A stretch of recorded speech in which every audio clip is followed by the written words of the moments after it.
교회력으로는 대림절이기 때문에 이미 새해가 시작되었지만 세상 달력으로는 2025년 한 해를 마무리하는 12월입니다. 여러분의 2025년 한 해는 어떠하셨습니까? 계획하신 일들, 또 가족을 비롯해서 주변 지인들과의 관계, 하나님 앞에서의 신앙생활 모두 만족하십니까? 아니면 뭔가 여전히 아쉬움이 남나요? 만약 아쉬움이 남는다면 이제 한 달도 채 남지 못한 이 시간 동안 그 부족하다고 느낀 것들을 좀 더 보충할 수 있을까요? 혹시 여러분 중에 올해 새해 주일인 1월 5일에 제가 했던 설교를 기억하시는 분 계십니까? 사실 저도 다 기억은 못합니다. 그러나 제가 설교의 마지막에 했던 말은 기억합니다. 왜냐하면 제가 여러분에게 제안했던 자기 성찰 질문들이 마지막 설교문이었고 그 질문들을 제 컴퓨터 모니터 앞에 제가 붙여놓고 매일 봤기 때문입니다. 그때 저와 또 여러분들에게 드린 물음은 이런 것입니다. 나는 밝은가? 나는 맑은가? 나는 넓은가? 나는 깊은가? 나는 지금 기쁜가? 나는 얼마나 굳센가? 나는 얼마나 공정한가? 나는 얼마나 따뜻한가? 나는 얼마나 평화로우며 조화로운가? 나는 얼마나 지혜로운가? 나는 얼마나 사랑하는가? 나는 좁은 길을 택하는가? 나는 고통받는 이들의 이웃이 되고 있는가? 나는 하나님만을 인하여 즐거워하는가? 나는 진정 사람다운가? 여러분 올 한 해 주님 앞에서 그리고 우리의 믿음의 동지들 앞에서 그리고 사랑하는 이들 앞에서 그리고 자기 마음에 비추어서 얼마나 밝고 맑고 넓고 깊고 굳세었는지요. 여러분의 일상은 얼마나 기쁘고 평화로우며 조화롭고 따뜻하셨는지요. 올해 얼마나 사랑하고 지혜로웠는지, 좁고 험한 길인 줄 알면서도 택하고 고난의 한복판이지만 그러나 하나님으로 인해서 즐거워했는지요.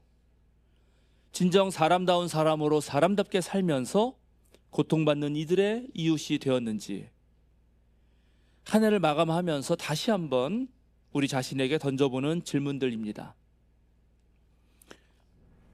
우리 사회는 지난 1년을 보내면서 또 얼마나 더 나은 사회가 되었을까요?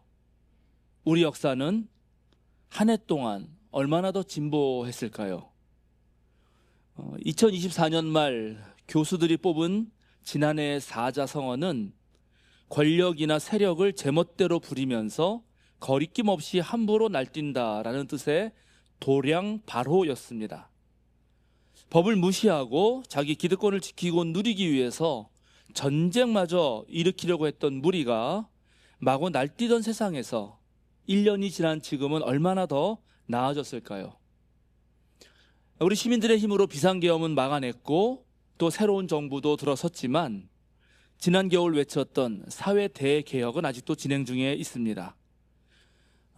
올해도 교수들이 교수신문을 통해서 아마 올해 사자성어를 뽑을 텐데 과연 지금 사회를 뭐라고 표현할까요? 궁금합니다. 또 한편 우리 향린교회의 2025년은 어떤 해였을까요? 그리고 이제 남은 이 한 달을 어떻게 마무리하면 좋을까요? 올해의 경험을 발판으로 삼고 지금 우리의 모습을 진단해서 새로운 한 해를 잘 맞이하려면 우리는 지금 이 시간 무엇을 준비해야 할까요? 오늘 저는 여러분과 함께 우리 향린의 한 해를 돌아보면서 우리가 이룬 것들과 또 앞으로 더 갖추어야 할 부분들을 함께 나눠보고자 합니다. 워낙 많고 다양한 사역들이 쉴 새 없이 펼쳐지기 때문에 세세하게 모든 것을 다 다룰 수는 없지만 제 생각하기에 굵직한 것들, 그런 목회활동과 선교 영역들을 한번 되짚어 보려고 합니다. 올해 우리 교회가 실행한 다양한 사역 중에서 역시 가장 애썼다고 자타가 평가할 수 있는 것은 내란 극복 과정에서 했던 우리들의 역할이었습니다.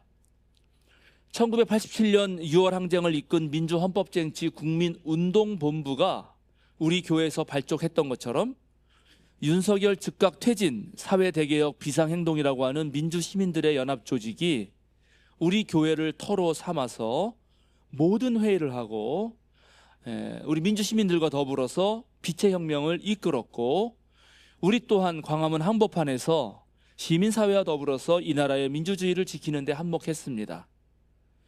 사회부가 아주 애써서 앞장섰고 또 온 교우가 함께했습니다.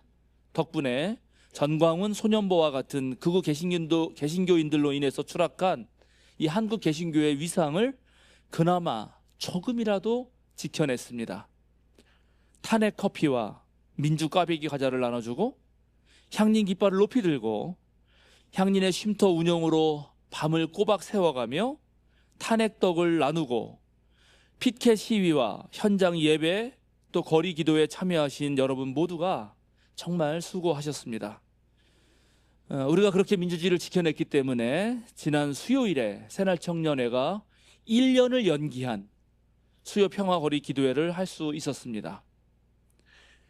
두 번째로 우리가 거둔 열매는 들녘교회와의 도시농촌 선교협력 30주년과 국악선교회 예향의 30주년 행사였습니다. 오늘 오후에 우리가 함께 걸어온 그 길을 기념하는 동판도 제작한 것을 부착하고 또 30주년 자담회도 있지만 지난 30년간 향린과 들녘이 또 들녘과 향린이 함께 걸어온 길은 우리 교단과 한국 사회에 새로운 이정표 역할을 했다고 생각합니다. 또 앞으로 우리가 훨씬 더 집중해야 할 생태적 전환의 목회 그리고 기후위기 시대의 선교와 목회를 이미 앞서서 30년간 우리가 해낸 것이라고 할 수 있습니다. 한편 예향의 30주년을 맞아서 진행한 연속 설교, 우리 김지호 목사님의 이 국악 예배에 애정 가득한 그리고 우리에게 알려주는 그 연속 설교와 특별 예배 또 예향의 토크 콘서트는 지금 전 세계로 뻗어나가고 있는 K문화의 한 축으로서 우리나라 예배의 가능성을 다시 한번 확인하는 자리였다고 생각합니다. 이런 사역들은 단순히 1, 2년 반짝했던 것이 아니라 거의 한 세대에 걸쳐서 지속한 것이기 때문에 매우 대단한 의미를 지니고 있다고 생각합니다. 우리는 올해 세 분의 장로님과 세 분의 목사를 안수해서 교회의 지도력을 세웠습니다. 직원의 변동도 좀 있었고 교육부 파트타임 교역자들도 모두 새로 세우게 됐습니다. 58명의 새 교우가 등록했고 주일 예배 출석도 지난해에 비해서 50명 정도가 많은 한 170명에서 180명 정도가 꾸준히 예배하고 있습니다. 온라인으로 예배하시는 분들도 80명에서 90명 정도가 되시고 향린교회 유튜브 구독자도 2,300명이 넘었습니다. 또 미래선교위원회 사업으로 국악찬송가 개정판 발행했고 생태문화학교를 성황리에 지금 이어가고 있고 진보신학선교팀의 캡사이신학도 구독자가 1,000명을 넘어섰습니다. 우리 교회 60주년 정말 수건사업이었던 사회선교센터 길목은 지금은 사회적 협동조합의 이름으로 아주 든든히 서 있고 매우 다양한 활동을 이어나가고 있습니다. 교회를 새로 지으면서 마련한 안병무 도서관도 단순히 도서관 역할뿐만 아니라 다양한 인문학 강좌, 한강 읽기 등을 통해서 자체 프로그램을 진행하고 있습니다. 이런 것들이 약간 공식적인 것이라 말씀드린다 하더라도 이 밖에 각종 소모임, 신도회와 부서위원회 활동들이 정말 다채롭게 펼쳐지고 있어서 그것들을 일일이 언급하기에도 사실은 벅찹니다. 제가 지난번에도 한번 말씀드렸지만 향린교회는 마치 풍성하게 차려진 밥상 같아서 교인으로 등록하고 자발적이고 적극적으로 참여만 한다면 너무나도 신나고 즐겁게 그리고 뜻깊게 신앙생활할 수 있는 곳입니다. 제가 다양한 자리에서 다양한 신도들 그리고 다양한 비기독교인들을 만날 때 한국교회가 이랬으면 좋겠다 라고 생각하는 곳을 사실 향린에서는 거의 다 할 수 있고 만날 수 있습니다. 이 모두를 가능하게 하는 것은 사실 우리 교회 창립 정신이기도 한 평신도 교회의 모토를 지니면서 스스로 나서서 헌신하고 봉사하고 활동하는 그런 교인들이 많기 때문입니다. 한 해 동안 정말 애쓰고 수고하신 그런 모든 손길들에 제가 향린 교회를 대표해서, 전 교회의 대표이니까 여러분에게 박수갈채를 보냅니다. 코로나 이후 한국 개신교는 최악의 위기 상황으로 내몰리고 있습니다. 아무리 주위를 둘러봐도 교회에 대한 좋은 소식이 없어서 개신교의 미래를 희망적으로 바라보기가 매우 어렵습니다. 위기다 위기다 말들은 계속하지만 여전히 성서의 문자적 읽기, 교리에 대한 맹목적 확신, 삼박자 구원식의 만모니즘과 욕망에 물든 이기주의, 그리고 권력에 기웃거리면서 극우 정치와 야합하는 것이 계속되고 있습니다. 하나님 믿는다고 말은 하지만 실제로 하나님의 현존 앞에서 두렵고 떨리는 마음으로 살아가는 그러한 도덕적인 삶이 있는가? 라고 물으면 잘 보이지 않는, 놀랍게 뉴스에서 나와서 하는 모든 불의와 부패에 기독교인이 빠지지 않고 등장하는 그런 일들이 벌어져서 실천적 무신론자들로 가득하다라고 말해도 과언이 아닌 사태입니다. 세상과 소통하지도 못하면서 오히려 다른 종교와 이웃들을 배타적으로 대하고 있고, 소수와 약자들에게 혐오를 일삼는 일들이 아직도 계속되고 있습니다. 이러하기 때문에 개신교에서 더 이상 미래의 희망을 발견하기는 어렵다 하는 것입니다. 또 우리나라 자체가 수축사회로 이미 접어들어서 더 이상 과거의 성장이나 번영은 꿈꾸기 어려운 이때, 개신교의 쇠락 현상이 사회가 쇠락하는 것보다 더 빠르게 진행되고 있는데, 그래도 우리는 마치 물살을 거슬러 오르는 여러처럼 그래도 한 걸음 전진해 온 것이 사실입니다. 정말 모두들 수고하셨습니다. 그러나 우리의 발걸음을 여기서 멈출 수는 없습니다. 우리는 언제나 한 걸음 더 나아가야 하기 때문입니다. 오늘 우리가 함께 읽은 누가복음서의 본문은 흔히 일반 교회에서는 송년주일에 많이 언급되는 구절입니다. 어떤 사람이 포도원에 무화과 나무를 심고 열매 맺기를 3년이나 기다렸죠. 그러나 열매가 나지 않았습니다. 그러자 이 사람은 포도원 지기를 시켜서 저 나무를 아예 찍어버리라 라고 말합니다. 그러자 포도원 지기가 주인에게 한 번 더 부탁을 합니다. 주인님, 올해만 그냥 두십시오. 그동안에 내가 그 둘레를 파고 거름을 주겠습니다. 그렇게 하면 다음 철에 열매를 맺을지도 모릅니다. 그때 가서도 열매를 맺지 못하면 그때 찍어 버리십시오. 하나님의 심판대 앞에서 우리도 어쩌면 주님께 한 번만 더 기회를 달라고 그렇게 말해야 할 것 같습니다. 우리가 아직도 둘레를 파고 거름을 더 주어서 열매를 맺도록 그렇게 할 영역들이 여전히 우리 사회에, 그리고 한국 개신교계에 많이 남아있기 때문입니다. 오늘 비유를 가만히 보면 이 포도원 주인이 포도원에 포도는 심지 않고 무화과 나무를 심습니다. 그리고 3년이나 기다립니다. 포도원에 포도를 심지 않고 무화과 나무를 심었다는 것 자체가 심상치 않지요. 포도 대신 심은 것이니까 뭔가 피치 못할 사정이 있었을 것이고, 또 3년이나 기다렸으니 그만큼 애타는 심정이 있었을 것입니다. 그런데 열매를 맺지 못하니까 얼마나 실망이 컸겠습니까?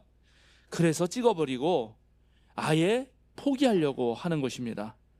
그러나 그런 상황에서 포도원 지기가 한 번 더 부탁을 합니다.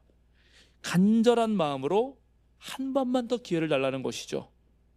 바로 이 포도원 지기의 심정이 우리 향림교회 교인들의 심정이 되어야 합니다. 하나님께서 이 땅에 복음을 심으셨다는 것은 매우 큰 뜻이 있었을 것입니다. 그리고 지금까지 열매 맺기를 기다리고 계십니다. 그런데 한때 부흥했다고 교만하게 된 그런 교회들이 온갖 부패와 불의에 연루되고 또 그들과 한 패거리가 되고 말았습니다.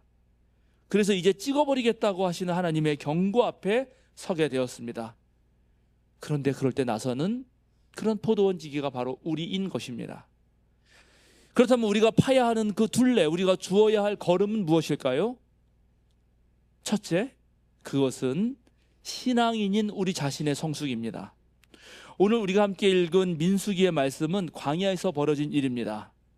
광야로 나선 지, 시내산에서 하나님과 계약을 맺고 광야로 나선 지 이제 3일째 되는 날이고, 그리고 하늘에서 내려준 그 만나를 먹은 지는 한 1년쯤 되었는데 이 출애굽한 백성들이 불평불만을 늘어놓습니다.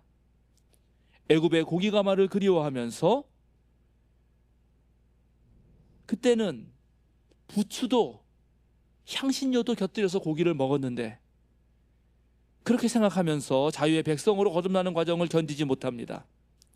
하나님 백성들 사이에 섞여 살던 사람들로부터 불평이 시작됩니다. 즉 노예 근성이 몸에 배어 있어서 자유의 하나님, 우리에게 자유를 요구하시는 하나님이 낯설기 때문에 그들로부터 모든 불평이 시작되고 그것이 이제 하나님의 백성들에게 점점 전염되면서 모세에게 큰 걱정거리가 되고 있다는 것을 오늘 성서 본문이 말해주고 있습니다. 성서가 드러내는 출애굽의 이야기는 언제나 양면적입니다. 한쪽에 출애굽을 역사를 이끄시는 하나님이 계십니다. 하나님은 자신의 권능으로 기적을 베푸시고 백성들을 구원하십니다. 그런데 그 기적들이 백성들에게 지속적인 영향을 미치려면 백성들 스스로가 해방 과정에 참여하고 자유의 길에 기여해야 합니다. 바로 이것이 성서가 말하는 핵심 메시지입니다. 하나님의 백성들은 외부의 원인, 즉 하나님의 개입으로 자유를 얻을 수 있습니다. 그러나 그들은 자기 노력으로 그 자유를 유지해야 합니다. 그것은 하나님이 우리를 위해서 하시는 일이 아니라 우리가 하나님을 위해서 해야 하는 일이고, 그렇게 자유의 존재가 되는 것이야말로 우리가 성숙한 신앙인이 되는 것입니다. 출애굽한 백성들이 시내산에서 하나님과 계약을 맺고 있는데, 하나님과 계약을 맺는다는 것이 바로 지니는 궁극적 의미가 하나님의 백성으로서 권리를 얻을 뿐만 아니라 책임도 져야 한다는 것입니다. 출애굽 이야기에는 언제나 유토피아에 대한 열망이 녹아 있습니다. 그것은 고대 제국, 애굽과는 정반대되는 그런 사회를 상상하는 것입니다. 곧 힘의 지배가 아니라 정의가 승리하고 인간의 생명이 소중하게 다뤄지며 모든 개인이 하나님의 형상과 계약의 동반자로서 동등한 존엄성을 갖는 그런 사람 사는 세상입니다. 그리고 그것이 현실에서 실행 가능해야 합니다. 그래서 성서는 놀랍게 인간의 결점들과 잘못들을 있는 그대로 보여줍니다. 출애굽한 백성은 변덕스럽고 매우 근시안적인 존재로 묘사됩니다. 그들은 불평하고 쉽게 절망하고 계속 짜증을 냅니다. 오늘 민수기 본문 또한 그것을 잘 드러냅니다. 이제 계엄을 극복하고 새로 태어난 이재명 정부는 아마도 윤석열 정부와 정반대되는 사회를 상상했을 것입니다. 아마도 정치검찰이나 권력의 눈먼 사법부가 지배하는 그런 세상이 아니라 소년공 출신의 대통령이 서민과 더불어서 함께 잘 사는 그런 세상일 테지요. 그러나 그런 세상이 되려면 자유를 끊임없이 쟁취하여 유지하는 시민, 노동자, 농어민의 힘이 작동해야 합니다.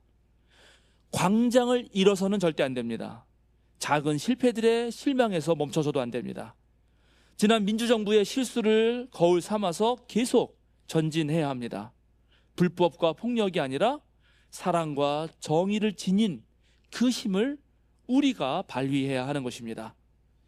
바로 이런 사회를 만들어가는데 우리 향린교회가 새로운 상상력을 불어넣을 줄 알아야 합니다. 우리는 기존의 권력에 영합하거나 자기 욕망에 머물러서는 안 됩니다. 우리의 실수와 우리의 한계를 정직하게 인정하면서 그것을 드러내면서 끊임없이 그것을 극복하기 위한 노력을 해야 합니다. 자기를 비워내는 일, 그리고 하나님이 주신 그 은총을 선물로 여기며 감사하는 일에 게을러서는 안 됩니다. 오늘 민수기 본문에 나오는 이 사람들은, 즉 광야에 나온 사람들은 만나가 원래 하나님이 주신 선물이었다는 것을 새카맣게 잊고 있습니다. 한 1년쯤 먹으니까 질렸다는 거죠. 오늘 성경을 보면 그것을 굽기도 하고 빻기도 하고 막 여러 가지 방법으로 어떻게든 맛있게 먹어보려고 하는데 그게 질렸다는 겁니다. 그리고 다시 제국의 떡고물에 마음이 갑니다. 노예로 사는 것이 차라리 편하다고 생각합니다. 오늘날 실로 많은 이들이 자본의 노예가 되어서 그렇게 살고자 하는 것과 아주 유사합니다. 우리는 그런 유혹에 끊임없이 넘어질 수 있겠지만, 그러나 그런 실패와 시련 속에서 언제나 다시 일어서야 하는 것입니다. 교회에서의 신앙생활도 마찬가지입니다. 우리 교회가 이렇게 신나고 즐겁고 멋진 목회와 선교를 계속 유지하기 위해서는 자신을 드리는 그 헌신이 있어야 하고 주님의 몸된 교회를 지키겠다고 하는 그런 단단한 각오가 있어야 합니다. 불평과 불만보다는 책임지면서 손발로 봉사하겠다는 그 행위가 먼저여야 합니다. 그리고 광야를 두려워해서는 안 됩니다. 남들의 수고에 숟가락만 얹어서도 안 되겠죠. 스스로 밥을 지을 줄 알아야 하고 사람을 불러 모아서 먹일 능력을 우리 모두가 길러야 하는 것입니다. 무엇보다도 예수 그리스도를 본받아 살아가는 그 삶이 선행되어야 합니다. 말씀도 잘 모르고 기도도 하지 않으면서 하나님 나라 사역을 감당할 수는 없습니다. 신앙이 없는 사역은 자본주의적 방식, 그리고 개인의 아집과 욕망이 끼어들기가 딱 좋습니다. 말씀이 삶으로 녹아들지 않으면 사탄에게 빌미를 주고 목회와 선교가 갈등과 반목, 분열과 다툼의 장으로 변질되게 만듭니다. 교회 사역, 그리고 하나님 나라 사역이라고 하는 것은 사람의 생각, 나의 능력으로 하는 것은 아닙니다. 주님의 말씀 앞에 자신을 비추어서 자기를 부인하고 주님께서 내게 허락하신 그 십자가를 질 줄 아는 그 사람이 하는 것입니다. 그렇게 할 때만이 거룩한 영께서 우리를 사용하셔서 당신의 일을 하시는 것이죠. 바로 이것을 가리켜서 우리는 성숙한 신앙이라고 부르는 것입니다. 그래서 예수께서도 광야에서 사탄에게 시험 받으실 때 모두 말씀으로 그 시련과 유혹을 극복했던 것입니다. 우리가 하나님 나라를 위해서 둘레를 치고 걸음을 줄 때 두 번째로 명심해야 하는 것은 바로 내가 하는 것이 아니라 하나님이 하신다라고 하는 믿음을 놓아서는 안 된다는 것입니다.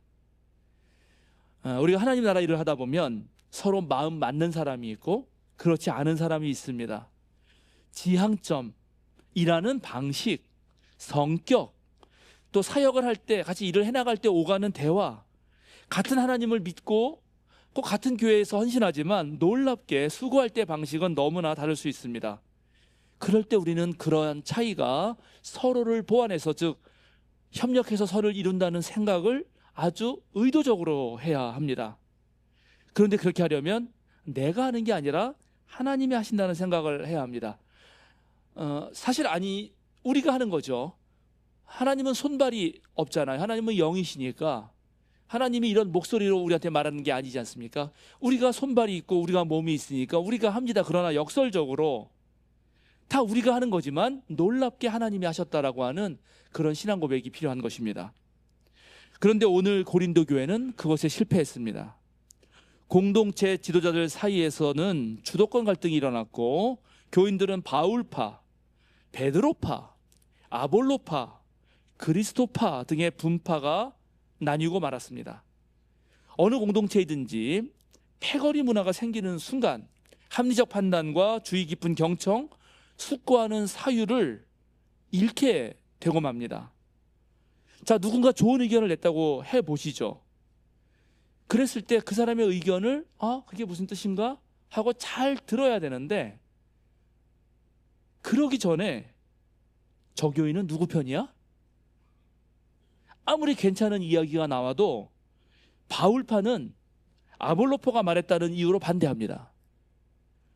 전체를 보지 못하는 것이고, 그리고 반드시 우리가 권력을 잡아야 한다. 우리 파가 자기가 속한 이 모임이 해야 한다고만 고집을 부리는 것입니다.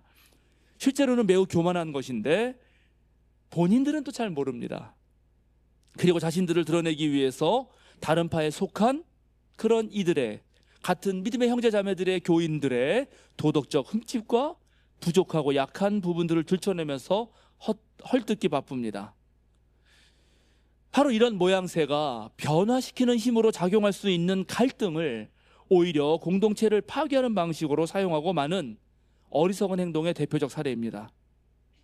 그런데 이렇게 같은 한 식구로서의 교회가 여러 파로 나뉘어서 반복하게 되는 반목하게 되는 그런 이유도 가만 보면 하나님의 거대한 그림을 보지 않고 자기만을 바라보는 것, 우리 모두가 그저 하나님께 붙들린 존재라고 하는 그 사실을 기억하지 않기 때문입니다.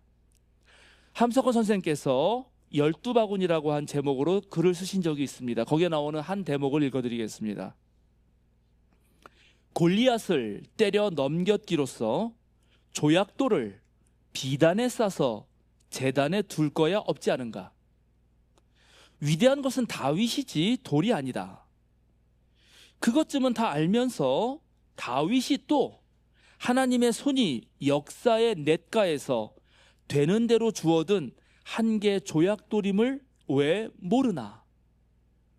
세상에 조약돌 섬기는 자 어찌 그리 많은고. 바울, 어거스틴, 루터, 깔빈, 우찌무라 간조겠죠. 그게 다 조약돌 비단에 싸두는 것 아닌가? 천만년갈 무교회던가 곰팡이 돋은 카톨릭 같은 것은 말할 것도 없다. 골리앗 죽였거든 돌을 집어내던져라. 다음 싸움은 그것으론 못한다. 고린도 교회는 인간적 약점들로 가득했습니다. 시시때때로 인간의 방식이 새록새록 튀어나왔습니다. 우리도 다양한 사역을 하다 보면 자신도 모르는 사이에 그렇게 됩니다. 그럴 때 정말 기억해야 하는 것은 우리가 하는 모든 사역이 바로 하나님 나라의 일이어야 한다는 것이고, 우리가 둘레를 파고 걸음을 주고 물도 주고 가지를 친다 해도 결국 자라게 하시고 열매를 맺게 하시는 분은 하나님이라는 사실을 명심하고 겸손해야 하는 것입니다. 우리는 그저 하나님께 붙들린 조약돌일 뿐, 우리가 잘나서 한 것이 아니라는 사실입니다. 휴가를 보내면서 저도 지난 1년간을 어떻게 살았나 좀 돌아보았습니다.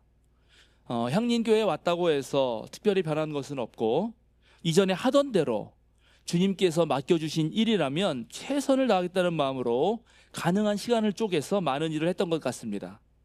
그런데 그렇게 하다 보니까 일의 중요도와 우선순위를 고려하지 못한 채 계속 밀려드는 사역들을 처리하는 데만 급급했던 거 아닌가 하는 생각이 들었습니다.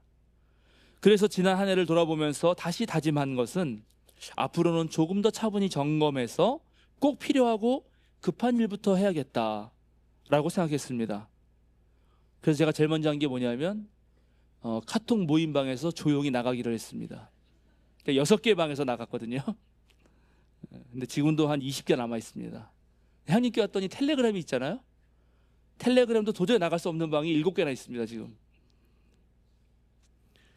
첫 1년은 되는 대로 우리 교회의 모든 것을 파악해야 했기 때문에 어쩔 수 없는 측면도 있었습니다만, 아마 내년에는 올해처럼 살 수는 없을 것 같습니다. 제가 방금 말씀드린 두 가지, 우리 교회 구성원들 각자가 신앙의 성숙을 이루도록 돕는 것, 그리고 협력해서 서로 선을 이루도록 우리 교회의 구조와 어떤 조직들을 잘 짜내는 것에 더 집중해야 할 것 같습니다. 이제 2025년을 마무리하면서 2026년을 또 맞이하면서 저뿐만 아니라 각 부서 부장님들, 위원회 위원장님들, 각 신도의 임원들, 교회의 온갖 소모임과 특별 활동들을 이끄시는 분들 모두 한 해를 평가해 보면서 먼저 할 일과 나중 할 일, 함께 할 일과 홀로 감당할 일, 기초를 쌓는 일과 열매를 맺어야 할 일들을 구분해 보시고 또 그것을 한번 차분히 정리해 보시면 좋을 것 같습니다. 무엇보다 나 자신이 하나님 앞에서 또 하나님 말씀에 깊이 뿌리 내리고 있는가, 하나님이라고 하는 거울 앞에 서서 나 자신을 성찰하고 있는가를 묻고 열정을 다해서 하나님께서 맡기신 사역을 감당하시되 결국 그 모든 일을 이루시는 분은 하나님이시라는 고백을 다시 한번 하면 좋겠습니다. 마지막으로 여러분에게 시 한 편 읽어드리고 오늘 말씀을 마치고자 합니다. 윤영초 선생의 12월의 기도입니다. 2025년 마지막 달, 이제 한 23일 정도 남았는데 이 마지막 달이 여러분에게 아주 의미 있는 시간이 되면 좋겠습니다. 12월의 기도. 마지막이라고 말하기에는 너무나 아쉬운 시간, 저 멀리 지나가 버린 기억, 차곡차곡 쌓아 튼튼한 나이테를 만들게 하십시오.